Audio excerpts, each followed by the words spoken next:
Je vais vous révéler le secret pour une semaine productive. Le premier problème de l'organisation familiale, ça va être le manque de structure. Si vous vous levez chaque matin et que vous n'avez aucune idée de ce que vous devez faire, ou bien que cette idée est vague, ou bien que vous vous levez, vous ne savez pas quoi faire et vous procrastinez, c'est que vous commencez vraiment la journée en mode survie, en mode un peu chaotique. Et là, les choses vont s'enchaîner et à la fin de la journée, on aura l'impression de n'avoir rien fait. Et une des solutions, c'est de mettre en place des systèmes. Aujourd'hui, je suis en train de vous présenter la méthode GOLD. C'est la méthode que moi, j'ai utilisée vraiment pour passer d'une maman qui était complètement submergée, débordée, épuisée, à une maman qui a de l'énergie, qui est productive et qui a retrouvé son équilibre. Et c'est une méthode que j'ai développée et vraiment que j'utilise tout le temps, même maintenant, aujourd'hui, 9 ans plus tard, lorsque je vois qu'il y a quelque part un secteur de ma vie où je trouve que je suis en train de manquer d'organisation, je vais repartir sur cette méthode, re-regarder mes propres cours et les mettre en pratique pour me remettre sur les rails. Alors cette méthode, c'est la méthode GOLD. C'est une méthode en 5 étapes au fait, qui parle de la gestion et de l'établissement de systèmes simples pour gérer une organisation optimisée, une planification simplifiée, une délégation efficace et une énergie économisée. Vraiment, c'est le socle, c'est la base pour avoir un équilibre famille-travail, pour avoir un équilibre personnel. Vous savez, la famille, je parle souvent de la famille, c'est un écosystème. Et l'écosystème, c'est quoi? C'est un système où chaque chose dans le système interagit les unes avec les autres.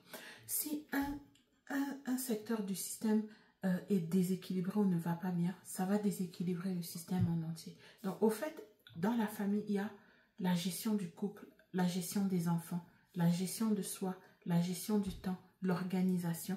Et ce sont des choses qui sont interreliées. Si, par exemple, il y a un problème dans la gestion de l'organisation, ça va créer du stress, ça va créer de la fatigue qui va affecter notre relation avec nos conjoints, avec notre enfant et ça va nous donner du stress, ça va nous faire procrastiner et la roue tourne. Donc, je ne vais pas rentrer trop en détail là-dedans, mais la famille est un système. Et pour que le système roule, il faut qu'il soit en équilibre. Et comme je dis toujours, l'équilibre, ce n'est pas le fait que j'ai 3 œufs dans un panier et je dois avoir exactement 3 œufs dans un autre panier. L'équilibre familial, au fait, c'est comme l'équilibriste, celui qui marche sur les fils. Il est toujours à chaque instant en train de balancer son corps de gauche à droite pour maintenir un certain équilibre pour rester sur le fil. Et c'est exactement pour la famille, c'est exactement la même chose. Qu'est-ce que je dois faire dans cette saison T plus que je faisais, ou moins que je faisais dans la saison qui vient de terminer? Exemple, ce que je suis en train d'essayer de dire, c'est par exemple, dans la saison où tu viens de donner naissance à un enfant, c'est pas le moment d'avoir plein de rendez-vous, d'être dans plusieurs réunions et tout. Donc, par exemple, ta vie professionnelle va baisser et ta vie de maman va augmenter. Pourquoi? Parce qu'à ce temps-là, l'équilibre, c'est quoi? C'est s'occuper du bébé qui vient de naître. C'est pas courir derrière des contrats et ainsi de suite. C'est ça l'équilibre, c'est savoir à quel moment placer ses œufs dans quel sac. Et c'est tout un art. Et pour pouvoir faire ça, il faut avoir une bonne gestion de la famille. Comme je dis souvent, la gestion de la famille, c'est pas quelque chose de compliqué, ça veut dire compliqué, difficile, mais c'est quelque chose de complexe, ça veut dire qu'il y a beaucoup de facettes qu'il faut prendre en compte. Et le mieux on est préparé, le mieux on est enseigné, le plus facile ça va être. Et la méthode GOLD est une méthode vraiment pour restaurer votre semaine, restaurer le chaos et planifier sa semaine, planifier sa vie. Donc, une famille doit avoir des systèmes. Ça veut dire c'est des choses qu'elle va mettre en place simples, comme créer des routines de matin et du soir pour les enfants, pour soi-même, établir des règles claires que les enfants ou pourront faire, donner des tâches aux enfants, des responsabilités, et répartir cela équitablement au cœur du sein de la famille et automatiser les tâches qui sont répétitives. Donc, au fait, on a déjà des systèmes dans nos vies, mais ces systèmes-là ne marchent tellement pas bien qu'ils créent du chaos. Donc, il faut analyser qu'est-ce que je fais. Parce que si vous êtes débordé, si vous êtes submergé, si vous êtes fatigué, c'est que vous faites des systèmes qui produisent ce résultat. Or, le résultat qu'on veut avoir, c'est être une maman ou un papa serein, reposé, équilibré, épanoui. Quels sont les systèmes que je vais mettre en place pour arriver à ce résultat-là? Parce que les systèmes que je suis en train de faire, si je suis en train d'écouter cette vidéo, c'est que ce sont des systèmes que vous avez en place. Mais ce n'est pas des systèmes qui fonctionnent pour produire le résultat au fait que vous recherchez, qui est la sérénité, la tranquillité, l'équilibre, l'organisation, la sérénité au sein de la famille. Et les systèmes, c'est des choses qu'on va faire les unes après les autres qui vont produire un résultat. Un mauvais système, par exemple, c'est, voilà le résultat d'un mauvais système. Chaque jour, vos enfants vont vous demander, maman, qu'est-ce qu'on mange? Et vous n'avez jamais de réponse. Ça, c'est un signe que le système de la gestion du repas n'est pas en place. Parce que s'il y avait un système de gestion du repas, vous aurez planifié les repas de la semaine et vous aurez une réponse à donner à vos enfants. Donc moi, toutes les fois où mes enfants me demandent « Maman, qu'est-ce qu'on mange ?» et que je n'ai pas de la réponse, je sais que cette semaine-là, j'étais peut-être occupée, je n'ai pas pu faire une planification des repas de la semaine, donc je n'ai pas de réponse. Mais ça ajoute une charge mentale. Donc c'est mieux de faire une liste de repas. Et c'est simple, on s'assoit, on fait les repas de la semaine, on fait la liste de courses qui est associée à ces repas-là. On va faire les courses et on planifie nos repas. Quand nos enfants nous demandent qu'est-ce qu'on mange, on sait qu'est-ce qu'on va leur répondre. Et ça, c'est un système. Un autre système, par exemple, c'est, disons, un système des routines. Vous savez, vous mettez des routines en place. Les enfants savent que quand je reviens de l'école, je me lave les mains, je prends ma collation, mon goûter, je fais mes devoirs, je fais ma prière, je fais mon pipi, je vais me coucher. Le système mis en place, c'est que chaque soir, les enfants ont une routine qu'ils doivent suivre. Et le résultat, c'est que je ne suis pas derrière eux chaque minute pour leur dire qu'est-ce qu'ils doivent faire. C'est un système. Et dans ce système-là, on a établi une routine. Et la routine, c'est une succession d'étapes qui se répètent chaque jour, chaque jour, chaque jour, que les enfants vont enregistrer et qui vont pouvoir faire de façon autonome avec le moins d'intervention de votre part. C'est des systèmes. Et le plus on en a dans une famille, le plus ça simplifie notre vie. Et la difficulté, c'est le fait d'identifier les systèmes qui sont mauvais dans notre famille, qui nous causent les plus mauvais résultats et les inverser pour créer des bons systèmes, pour avoir les résultats qu'on cherche. Et c'est exactement ça que je vous apprends, que je vous apprends dans mes coachings. Identifier les systèmes, régler les systèmes qui ne fonctionnent pas, mettre des systèmes qui fonctionnent pour faciliter et simplifier la vie de famille au maximum. La deuxième chose de la méthode, c'est l'organisation optimisée. Donc, on peut être quelqu'un de super organisé, mais on peut avoir l'impression d'être très, très occupé. Mais arrivé à la fin de la journée, on se rend compte que on n'a pas fait vraiment grand-chose. Et ça aussi, c'est que l'organisation que nous avons n'est pas optimisée. On fait beaucoup de choses, mais il n'y a rien qui bouge. En anglais, on dit that move the needle. C'est-à-dire, il n'y a rien qui bouge la pierre. Donc, on arrive, ok, on est monté, on est descendu, on est allé faire ça, mais on revient, par exemple, ok, les courses sont étalées, le salon n'est pas rangé et tout. Mais on a l'impression d'avoir fait beaucoup de choses, mais il n'y a pas un résultat bien concret, bien visible de voilà, qu'est-ce que j'ai pu faire cette journée. Par exemple, aujourd'hui, on est jeudi. Je dois filmer mes vidéos YouTube. Donc, hier soir, je me suis couchée, j'ai mis les 3 choses importantes, les 3 priorités de ma journée pour aujourd'hui. Et la première priorité, c'était de filmer mes vidéos YouTube. Si j'ai fait la première priorité et que je l'ai complétée, j'ai accompli quelque chose dans ma journée. Ça, c'était ma plus grosse tâche. Et puis, il y a 2 autres tâches secondaires que je sais que si aujourd'hui, je n'ai pas réussi à les faire, ça deviendra mes priorités de demain. Et dans ces 3 grosses tâches-là, j'ai 3 petites tâches, des petites choses que je dois faire qui ne me prennent pas juste plus de 10-15 minutes. J'en ai 3-4. Et si il me reste du temps à la fin de la journée, je vais en faire quelques-unes. Et là, au fait, à la fin de la journée, tu sais que voilà ce que j'ai fait, voilà le résultat et j'ai avancé sur quelque chose. Et ça, c'est une organisation qui est optimisée. Et c'est très important pour le parent. Je vous raconte l'histoire d'une dame que j'ai coachée une fois. Et elle avait un problème de gestion du temps. Et moi, ma particularité, c'est que quand une famille vient, et puis la famille est submergée, la famille est débordée, la maman est épuisée, tout. Je sais quelles questions poser pour déceler où est le problème et comment le résoudre. Donc, j'étais dans cet interrogatoire-là avec cette maman. Et puis, elle me parlait parce qu'elle se plaignait qu'elle n'a pas de temps, elle est fatiguée et tout et tout. Donc, je regardais comment elle faisait les choses. Et finalement, après investigation, j'ai compris que elle était beaucoup distraite et son organisation n'était pas optimisée. Pourtant, c'était une dame qui avait une femme de ménage, une personne qui venait l'aider à la maison.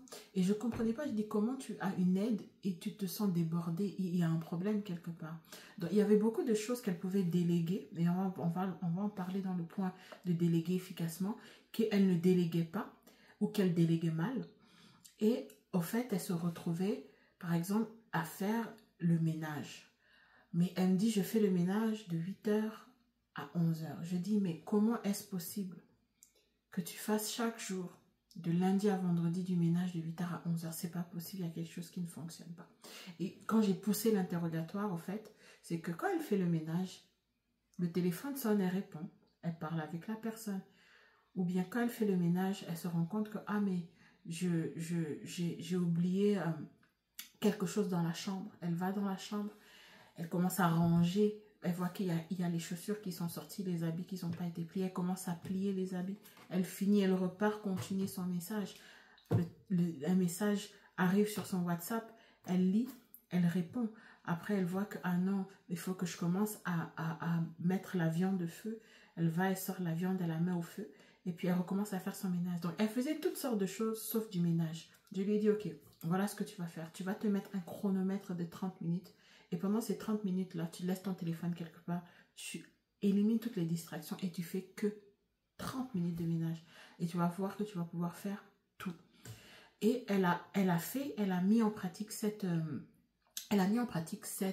conseil que je lui ai donné. Et au fait, elle s'est libérée 2h30 chaque matin. Parce qu'au fait, en 30 minutes, elle avait largement le temps de faire tout son ménage parce qu'elle était focalisée, elle avait optimisé son organisation en mettant l'accent sur le focus. Donc, elle a priorisé de se focuser sur le ménage. Donc, sa priorité le matin, c'était de faire le ménage. Mais au lieu de faire du ménage, elle faisait 4 ou 5 choses en même temps. Donc, pour avoir une organisation qui est plus efficace, qui est plus optimisée, il faut savoir prioriser les tâches. Comme ce que je vous ai dit, moi, priorité de cette journée, la 1 sur ma liste, c'était de filmer les vidéos. Après, c'était de regarder mes finances. Et après, c'était de faire autre chose. Donc, je sais que les 2 autres sont secondaires. Si je n'arrive pas à les faire, à les finir aujourd'hui, parce que peut-être j'ai eu un imprévu, mes vidéos ont pris plus de temps, je vais décaler ces tâches-là pour le lendemain. Donc, ce sont des exemples que ça vous allume l'esprit pour comprendre où est-ce que mon temps n'est pas optimisé et comment je peux mieux l'optimiser, comment je peux me focaliser, comment je peux catégoriser mes tâches. Si tu fais du ménage, fais du ménage. Ne commence pas le ménage, disons, tu dis que tu as une maison en étage et puis tu vas faire le ménage en bas, tu vas faire le ménage en haut, tu vas faire le ménage au sous-sol. Ça va t'épuiser. Divise en 3 jours. Lundi, je fais le haut, mardi, je fais le bas, mercredi, je fais le sous-sol. Mais encore, voilà, je ne conseille pas de prendre des journées entières pour faire le ménage. Ça encore, ce n'est pas optimiser son temps. C'est mieux de diviser sa maison en zones et d'allouer certains jours. Lundi, je vais faire la cuisine et le salon. Mardi, je vais faire la chambre des enfants. Mercredi, je vais faire la chambre principale et ainsi de suite. Comme ça, vous ne mangez pas tout votre temps du week-end à juste faire du ménage. Vous pouvez optimiser ce temps-là pour passer avec vos enfants. La troisième étape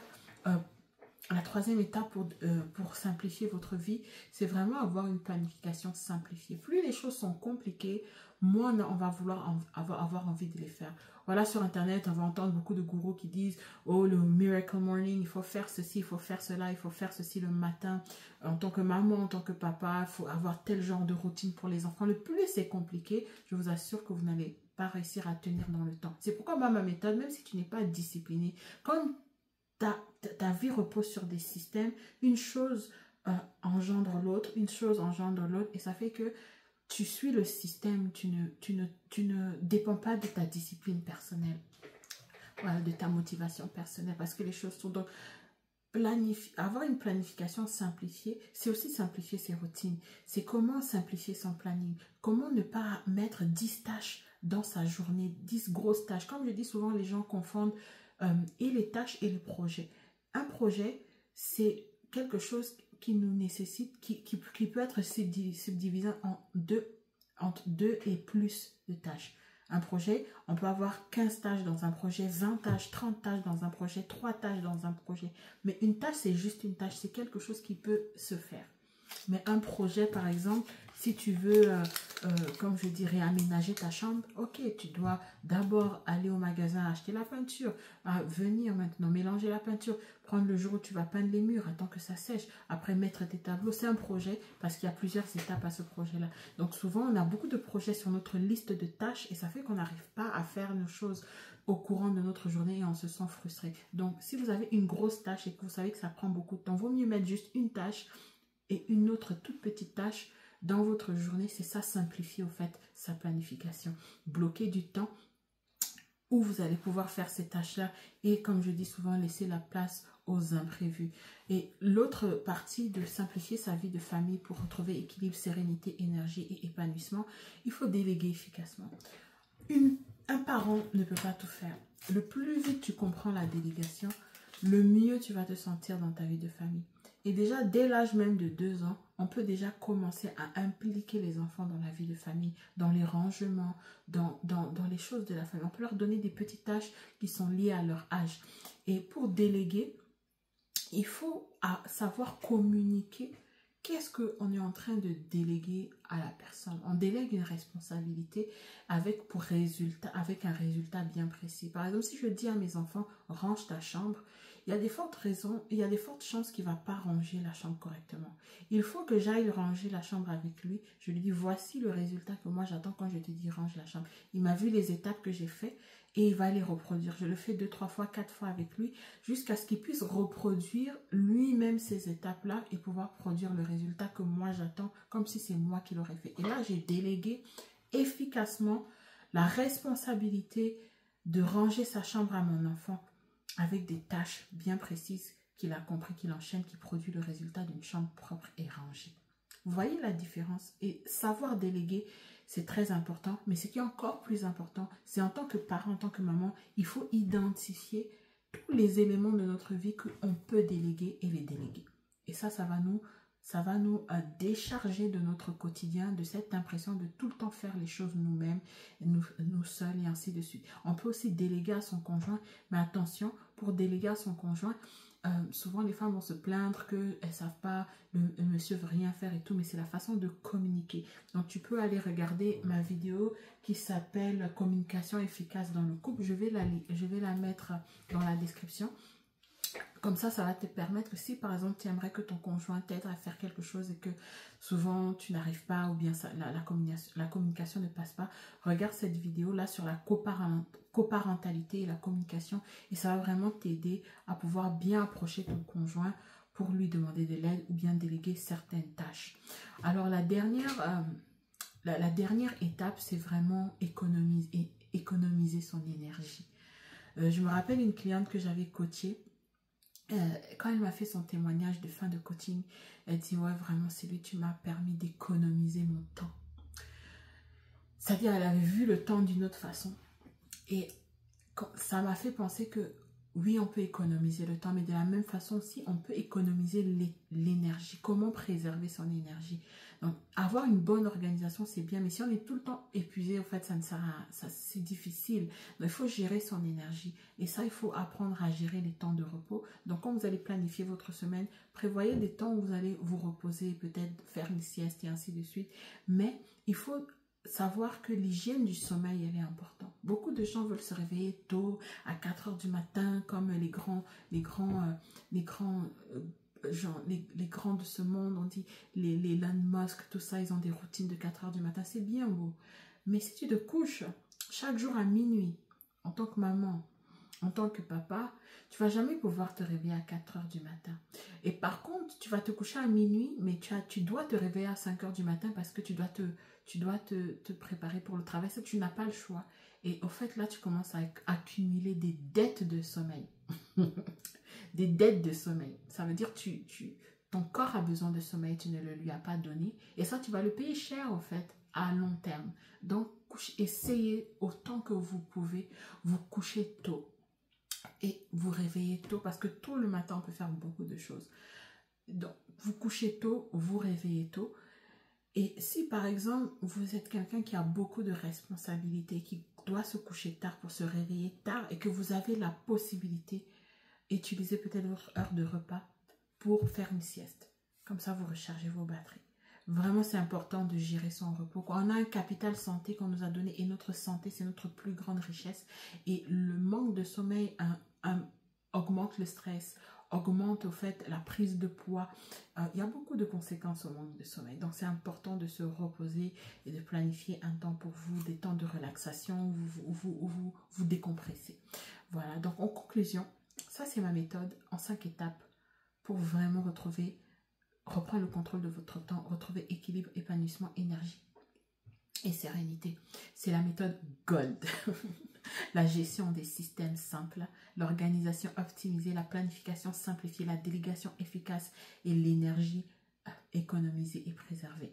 Si vous voulez que je vous accompagne dans toutes ces étapes-là, parce que vous êtes un parent et vous êtes tout le temps en train de courir et vous n'en pouvez plus, vous voulez commencer quelque chose, vous sentez que vous êtes un porteur de projet, vous sentez que vous avez des choses importantes à accomplir dans votre vie, mais quand vous regardez votre vie, c'est le chaos, vous êtes épuisé, les jours passent, vous êtes en mode survie, vous n'arrivez à rien accomplir, pourtant vous avez des projets plein la tête. Sincèrement, écris organisation dans les commentaires et je vais me faire le plaisir de te répondre. On peut prendre un rendez-vous, on peut discuter et en 15 minutes, je peux vraiment identifier ton problème et te donner au fait les étapes que tu dois suivre pour régler ta problématique, que ce soit d'épuisement, que ce soit de sentiment d'être submergé, que ce soit la course après le temps.